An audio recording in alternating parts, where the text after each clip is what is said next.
અરવલ્લી જિલ્લાના મોડાસાની BDC Shah college of education ખાતે પ્રવેશોત્સવ અને વાલી સંમેલનનું આયોજન કરવામાં આવ્યું.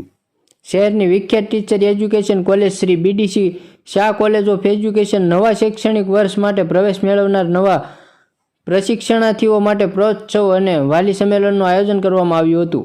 આ પ્રસંગે નવો પ્રવેશ મેળવનાર પ્રશિક્ષણાર્થીઓને આવકારવામાં આવ્યા હતા અને નવા પ્રવેશનાર વિદ્યાર્થીઓ અને વાલીગણને એક જ એસએમસી કમિટી બનાવવામાં આવી હતી, જેમાં પ્રમુખ તરીકે ભરતભાઈ કડિયા અને ઉપપ્રમુખ તરીકે ભાવેશભાઈ ઉપાધ્યાયની વરણી કરવામાં આવી હતી.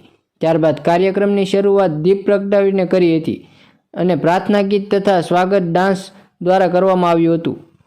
મલાગાંધી કેળવણી મંડળના મંત્રી જયેશ દોશી અને મંત્રી ડૉક્ટર ઘનશ્યામભાઈ શાહની વિશેષ ઉપસ્થિતિમાં આ કાર્યક્રમ યોજાયો.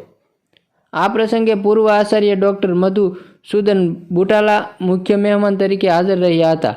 આ કાર્યક્રમમાં ઉપસ્થિત મહેમાનોએ પ્રોત્સાહિત વ્યક્તિત્વ આપી નવા પ્રશિક્ષણીઓને મદદરૂપ થાય તેવી માહિતી આપી હતી. આ કાર્યક્રમોમાં ડૉક્ટર બિપિનભાઈ તથા મંડળના હોદ્દેદારો, કોલેજનો સ્ટાફ અને પ્રશિક્ષણો હાજર રહ્યા હતા. રિપોર્ટર જગદીશ સોલંકી, અરવલ્લી, ડેઇલી સંદેશ ટીવી ન્યૂઝ.